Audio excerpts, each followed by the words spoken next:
Wusstest du, dass die Winter in Paraguay kalt, nass und sehr unangenehm sein können? Jahr 2022 hierher mit meiner Familie ausgewandert.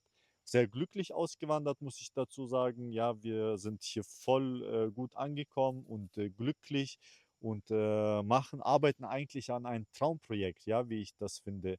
Ja, also wir haben erstmal hier angefangen, auf unserem Grundstück einen 1600 Quadratmeter großen Food Forest aufzubauen mit Papayas, Bananen, Mangos, Macadamiennüssen, Avocados, verschiedene andere Nüsse, Himbeeren und. Es geht gerade so weiter. Also das sind wirkliche Mischkulturen. Das meiste davon wächst sehr gut. Ja, wir haben kaum Probleme mit Schädlingen, da wir wirklich mit der Natur mitgehen. Also wir machen das alles nach Permakultur und nicht nach Monokultur. Das heißt, in Vielfalt, die Pflanzen gehen in Symbiose miteinander. Wir mulchen sehr viel. Wir gießen kaum. Und warum wir uns für Paraguay entschieden haben, verlinke ich euch das Video jetzt oben oder in der Beschreibung. Muss ich gucken, wie ich das genau hinkriege. Und ja, da erzähle ich über die Vorteile, sage ich mal, für Paraguay, warum wir uns als Familie für Paraguay entschieden haben und warum wir hier glücklich sind. Ja, aber auch die verschiedenen Herausforderungen, ja, so dass man, wenn du praktisch mit den Gedanken spielst, auszuwandern, gerade nach Paraguay, dass du jetzt, sage ich mal, unsere Erfahrungen mitnehmen willst. Ja, und warum machen wir das alles? Weil ich verstanden habe, dass wir gemeinschaftlich praktisch viel stärker sind. Ja, also ich unterstütze euch mit meinen Erfahrungen, mit dem Wissen, wie man so ein Food Forest einpflanzt. Wenn du das wissen willst, dann kannst du gerne die ersten Videos von mir anschauen. Aber da kommt noch bald sehr viel mehr auf unseren YouTube-Kanal. Also da machen wir richtige Workshops dann irgendwann mal, ja, in denen wir die Leute richtig ausbilden wollen.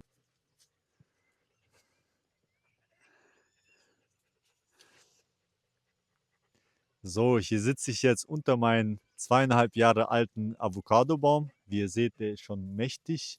Bald haben wir die ersten Früchte. Neben meiner Ananas, hinter mir seht ihr die Himbeeren, ja, oben drüber die Papayas, alles schön in Symbiose miteinander. Ja, gemeinschaftlich sind nicht nur wir die Menschen stark, sondern die Natur auch. Also das beruht sich auf alle, sage ich mal, ja.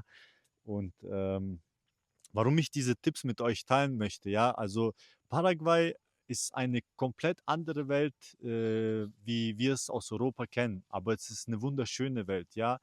Und deswegen würde ich gern mit euch unsere Erfahrung teilen. Das ist jetzt nichts Großes, nichts Weltbewegendes, aber das ist hilfreich. Und ich denke, je besser ihr vorbereitet seid von Anfang an, umso erfolgreicher seid ihr hier nachher und habt es einfacher. Ja, der erste Tipp würde ich gleich mal sagen, ist der kalte und unangenehme Winter. Also du hast hier oft Tage, wo du wirklich mit 'm T-Shirt rausgehen kannst im Winter und es ist echt angenehm. Dann kann es Nächte haben, dass es eisig kalt wird, weil der Wind ist hier voll oft feucht und nass und kalt. Ja, feucht und nass ist das Gleiche, aber sehr kalt und unangenehm, sage ich mal, dass du bis auf die Knochen durchfrierst. Und deswegen würde ich jedem empfehlen, wenn ihr einen Kamin in Deutschland habt, bringt den mit. Ja, oder man kann in eBay Kleinanzeigen super günstige Kamine holen für 50 € und nimmt gleich ein paar Stück mit. Dann könnt ihr es euch auch in jedem Zimmer einbauen. Ja, wenn ihr hier sowieso dann bauen werdet. Ja, oder wenn ihr praktisch genug Platz im Container habt, das ist nie zu viel. Wenn ihr praktisch genug Platz habt, könnt ihr die auch hier locker super gut verkaufen. Ja, also wenn ihr die selber dann nicht braucht. Aber ein Kamin hier ist Gold wert. Viele, die nach Paraguay auswandern, nehmen dann gar nicht ihre Winterjacken mit oder verschenken ihre Mützen. Gar keinen Fall, ja. Also nimmt es auch mit. Ruhig, wenn ihr Kinder habt, nehmt auch die Handschuhe und sowas für die mit, ja. Also es gibt hier ab und zu, das ist nicht viel, aber es kann sein, dass es im Winter 1, 2 Wochen gibt, wo es richtig unangenehm kalt wird und dann seid ihr richtig glücklich, wenn ihr solche Sachen dabei habt. Also wenn ihr dann rüberkommt und ihr habt einen Container dabei, dann werft nichts weg. Wir haben den Fehler noch gemacht, also wir haben ein paar Sachen weggeschmissen. Ja, wir dachten, wir brauchen das hier nicht, aber wirklich fast alles wird gebraucht hier, ja. Und selbst wenn ihr das nicht braucht, dann könnt ihr das hier spenden oder jemandem verschenken in der Nachbarschaft. Der Paraguayer, der freut sich drüber. Weil man muss wissen, oder ihr wisst es bestimmt schon selber, die Masse der Menschen hier in Paraguay sind nun mal leider arm, ja.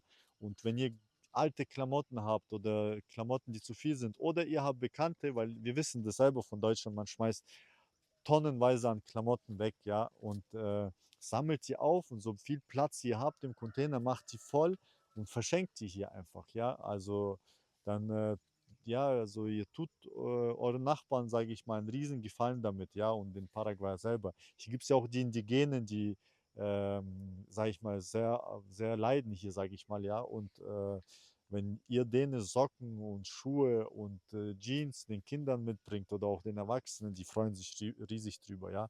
Also das würde ich jedem empfehlen zu machen. Dann Edelstahltöpfe. Ja, wenn ihr sowas habt oder nicht genug gerade habt, dann kauft sie ruhig ein. Die kosten in Deutschland gar nichts. Ja, hier sind die sehr teuer. Oder wenn ihr irgendwelche so große Glasbehälter habt, nehmt die ruhig mit, also schmeißt die auf keinen Fall weg, ja, so für, wenn ihr so Mehl oder solche Sachen zum Einlagern habt oder Kombucha euch macht, solche Sachen, ja, dann sind solche großen Glasgefäße hier sind die sehr teuer, ja. Und was ich euch noch zum Schluss empfehlen würde, wäre auf jeden Fall gutes, qualitatives Werkzeug mitzunehmen, ja. Ob das jetzt Metallwerkzeug ist, weil das Metall hier ist relativ weich immer, ja, ob das sowas wie Maschinen sind, ja, verschiedene Akkuschrauber, Bohrmaschinen, gute Qualität oder eine super Kettensäge. Die gibt es hier zwar, hier gibt es auch bestimmte Marken, die will ich jetzt hier nicht nennen. Gibt es eigentlich fast alle Marken, aber die sind dann etwas teurer. Ja, deswegen, wenn ihr das zu Hause habt, nehmt alles mit, wenn ihr einen Container dabei habt. Und wenn ihr sowas wie einen Waldgarten aufbauen wollt, ja, in der Landwirtschaft irgendwas machen wollt, dann nehmt euch einen guten Häcksler mit. Wenn ihr einen kleinen Traktor habt, noch besser, dann nehmt den mit. Also nehmt alles mit, was in den Container reinpasst an gutes Equipment, ja, zum Arbeiten. Ja, auch Arbeitsschutzbekleidung, Arbeitsschutzschuhe, sowas würde ich mitnehmen, obwohl die gibt es hier auch, aber auch das in einer etwas schlechteren Qualität, wie wir das gewohnt sind aus Europa. Wie in den letzten Videos schon erwähnt, arbeiten wir gerade an einem großen Permakultur-Wohnsiedlungsprojekt. Und das Herz dieses Projektes wird ein Food Forest sein. Ungefähr 50 Hektar werden das sein, voll produktiv. Also wir wissen jetzt schon ganz genau, welche Bäume hier sehr gut wachsen werden. Ja, davon werden die Siedler, sage ich mal, auch ihre Vorteile haben. Also erstmal, man hat gesundes Essen für sich, ja. Plus, aber wir werden das ganze Ding wie ein Unternehmen führen. Ja, da werden Produkte für den Export produziert. Welche genau werden wir später bekannt geben, welche Produkte wir praktisch implementieren werden in den Food Forest. Also wir haben jetzt schon Fokus auf bestimmte Sachen gelegt, wo für den Export sind. Aber auch verschiedene andere Attraktionen werden dort aufgebaut. Ja, und viel werden wir auch mit Eco-Häusern bauen dort. Aber natürlich, jeder kann sich dort sein Haus so bauen, wie der möchte, aber wir werden diese Angebote vorlegen. Was wir bis jetzt in dem Projekt geschafft haben, ist, wir haben ein sehr starkes Kernteam, ja, wo mich unterstützt bei dieser Sache. Es haben sich schon Investoren bei mir gemeldet, die Interesse haben, an so ein Projekt zu investieren. Und dafür danke ich auch jedem. Und wenn du ein Investor bist und in so eine Sache investieren willst, ja, wenn du verstanden hast, dass es wichtig ist, praktisch gesunde Lebensmittel und gesunde Wohnräume zu der heutigen Zeit zu erschaffen, sage ich mal, dann kannst du dich auch gerne per E-Mail melden. Wenn du aber ein Mensch bist, der gern auswandern möchte oder der sich einfach einen Plan B aufbauen möchte und in so ein Wohnsiedlungsprojekt ebenfalls investieren will, privat praktisch, dann kannst du dich auch gerne bei uns, wir haben eine Telegram-Gruppe und wir haben da eine Telegram-Gruppe mit Chat-Funktion, wo jeder praktisch mitschreiben darf. Ja, da sind schon viele Leute dabei, wo wir uns austauschen, was den Waldgarten angeht. Und da kann man mich auch privat kontaktieren und dann könnten wir praktisch privat in Kontakt kommen, ja. Und bitte einfach anschreiben, wenn du bestimmte Fähigkeiten hast, auch die du denkst, die gut fürs Projekt wären, dann kannst du dich auch sehr gerne melden. Also wir sind auch sehr interessiert an Leuten praktisch, die da mitwirken wollen von Anfang an. Also sei gespannt, wir werden bald auch ein Video darüber veröffentlichen, was genau was genau wir da planen, wie das aussehen wird mit einem Lageplan, sodass wir auch zeigen, wo der Food Forest sein wird, wo wir die Wohnbereiche einzeichnen werden. Wie gesagt, wir sind gerade dran, also wir haben uns jetzt schon 3 Grundstücke angeschaut. Morgen fahre ich nochmal 2 Grundstücke anschauen.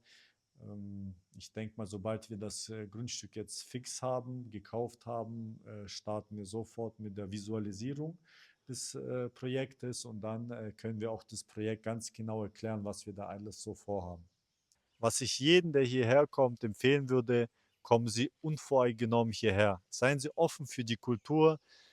Der Paraguayer, der ist ganz anders, wie wir das kennen, ja, und haben Sie nicht zu feste Vorstellungen, von denen wie es hier ablaufen muss, ja. Kommen Sie hierher, seien Sie offen für die Kultur und lassen Sie sich einfach drauf ein, weil sonst werden Sie es hier schwer haben. Und seien Sie ruhig offen für Neues. Ich würde auch den Menschen empfehlen, wenn ihr euch ein größeres Grundstück kauft zum Leben, dass entweder ein Kapataz mit drauf lebt oder dass ihr eventuell mit jemand anders, mit einer anderen Familie ein großes Grundstück zusammenholt oder mehrere Familien, ja.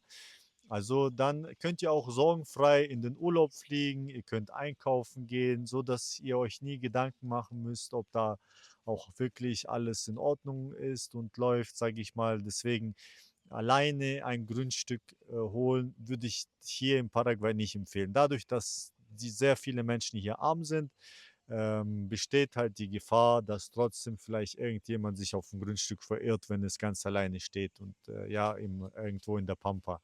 Deswegen entweder diese Variante wählen oder die andere, was ich empfehlen würde, wäre hier eine Wohnanlage. Ja, das ist hier eine häufige Form allgemein in Südamerika, ja, dass Menschen zusammenleben praktisch, in so Barrios nennt man das hier oder Loteamentos. Und da ist es natürlich dann auch sehr sicher, ja, weil die Nachbarn man kennt sich und die schauen nacheinander und man passt auf sich auf und dann kannst du locker 2, 3 Wochen, von mir aus ein halbes Jahr irgendwo unterwegs sein und da passiert nichts, ja.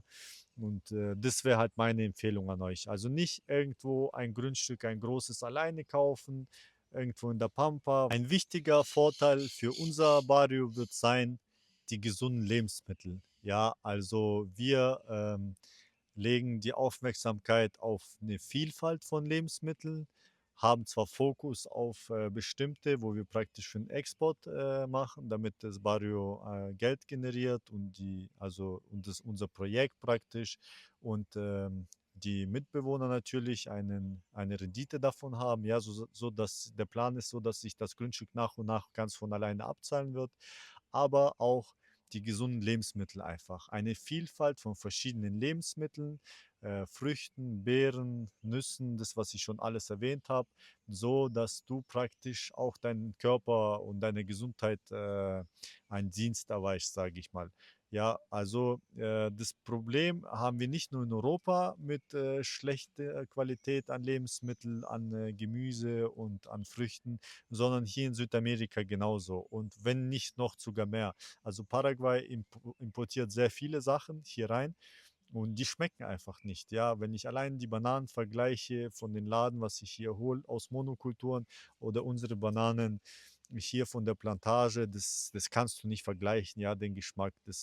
Kann ich euch jetzt in Worten nicht erklären. Müsst ihr eure Erfahrungen selber machen. Und das sind die Vorteile praktisch von unseren Projekten praktisch, dass wenn du da mit rein investierst, wenn du da mitlebst, hast du eine gute Community, weil Permakultur zieht einen bestimmten Schlag Mensch an, sage ich immer, ja, die einen bestimmten Grad an Bewusstsein haben, aber du tust auch deinen Körper einen Dienst erweisen mit gesunden Lebensmitteln. Und deswegen, auch wenn ihr aber auch nicht ans Auswandern denkt und eventuell nicht die Möglichkeit habt, in so ein Projekt zu investieren und euch auch nicht so einen Plan B aufbauen wollt, dann könnt ihr uns trotzdem unterstützen durch Liken, Kommentieren des Kanals, verfolgt das Projekt von Anfang an. Wie gesagt, wir sind ja noch in den Kinderschuhen, Planungsphase, Kernteam haben wir gebildet, die ersten Grundstücke schauen wir an, bald kommen die Videos, wie die Grundstücke aussehen und. Ja, dann wird sich das YouTube-Team immer weiterentwickeln, sage ich mal. Wir kriegen da auch Hilfe, was das angeht. Ja, und seid von Anfang an dabei und guckt, wir haben da viel mehr vor als nur dieses eine Projekt. Ja, da ist noch weiter was in Planung, aber das kommt Schritt für Schritt, erzähle ich es euch dann und bringe es euch nahe. Vielen Dank fürs Zuschauen.